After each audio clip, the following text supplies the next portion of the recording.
ચાલો આજે એક જબરદસ્ત વાર્તા સાંભળીએ. એક એવી વાર્તા જે ધન અને ખુશી વિશેની આપણી સમજને કદાચ હલાવી નાખશે. આ કહાની છે એક રાજાની, એક ભિખારીની અને એક એવી અજીબ બીમારીની જેનો ઇલાજ કોઈ વૈદ્ય પાસે નહોતો.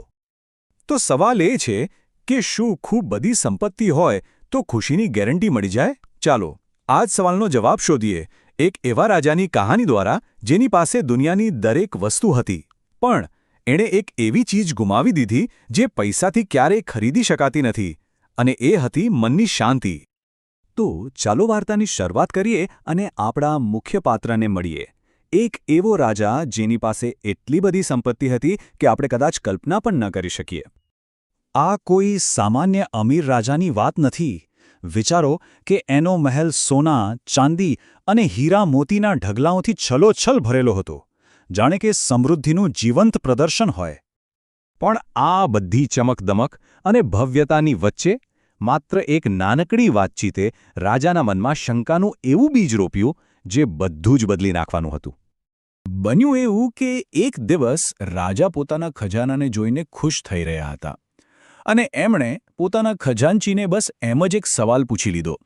એમને એમ કે જવાબ તો સારો જ મળશે, પણ પેલો ખજાનચી એ તો આંકડાનો માણસ હતો. એણે એકદમ સીધો અને સટ જવાબ આપ્યો જે કદાચ રાજા સાંભળવા જ નહોતા માંગતા. એણે કહ્યું કે મહારાજ, આ બધો ખજાનો તો ખાલી 7 પેઢી સુધી ચાલશે, બસ આટલું જ. અને બસ આ એક વાક્ય રાજાને હલાવી દીધા. ભવિષ્યમાં કંઈક ખૂટશે એ વિચાર એમના પર એટલો હાવી થઈ ગયો કે અત્યારે એમની પાસે જે અઢળક સંપત્તિ હતી એ બધી જ નકામી લાગવા માંડી. તો ચાલો હવે આગળ જોઈએ કે આ જે માનસિક બોજ હતો એ કેવી રીતે એક શારીરિક બીમારી બની ગયો. એવી બીમારી જેનો ઇલાજ કોઈની પાસે નહોતો. રાજા ખાલી ચિંતામાં નહોતા. હકીકતમાં એમને એક ઊંડો રોગ લાગુ પડી ગયો હતો. અસંતોષનો રોગ. મનમાં સતત એક જ વિચાર આવ્યા કરે, આટલું પૂરતું નથી, હજી ઓછું છે. હવે જુઓ, અહીંયા સૌથી રસપ્રદ વાત શું છે. એની સંપત્તિમાં કોઈ ઘટાડો નહોતો થયો. એ હજુ પણ એટલો જ અમીર હતો, પણ એની અંદરની દુનિયા, એનું સ્વાસ્થ્ય, એની ખુશી બધું જ જાણે ભાંગીને ભૂક્કો થઈ ગયું હતું. આ વાત એ પણ બતાવે છે કે જ્યારે સમસ્યા મનની અંદર ઊંડે ઘર કરી ગઈ હોય ત્યારે બહારની દવાઓ કામ નથી આવતી. શારીરિક ઇલાજથી મનનો રોગ ન મટી શકે. આખરે એક મહાત્મા આવ્યા. એમણે રાજાની બીમારીનું સાચું કારણ તરત જ ઓળખી લીધું અને એક એવો ઉપાય બતાવ્યો જે સાવ અલગ જ હતો. સાચો ઇલાજ મહેલની 4 દિવાલોમાં નહોતો. એ તો એવા માણસના જ્ઞાનમાં છુપાયેલો હતો જેની પાસે દુનિયાની નજરે કશું જ નહોતું. તો આખી વાર્તાનો સાર અહીં જ છે. આ વિરોધાભાસ જુઓ. જેની પાસે બધું જ હતું એ દુઃખી હતો, અને જેની પાસે કંઈ જ નહોતું એ એકદમ ખુશ, એકદમ આનંદમાં હતો. રાજા તો સાવ મૂંઝાઈ ગયા.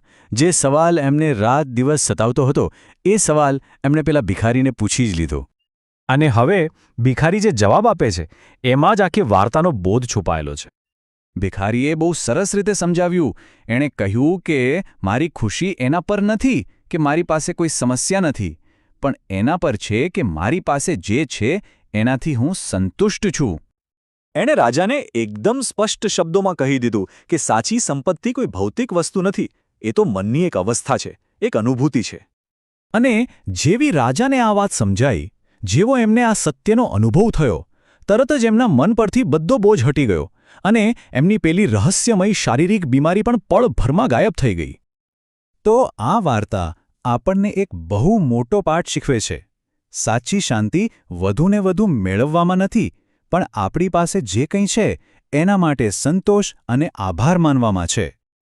અને બસ આ વાર્તા આપણને બધાને એક સવાલ પૂછતી જાય છે, એક અંતિમ વિચાર, કે આપણા જીવનમાં સાચી સંપત્તિ, સાચો ખજાનો એ ખરેખર છે શું?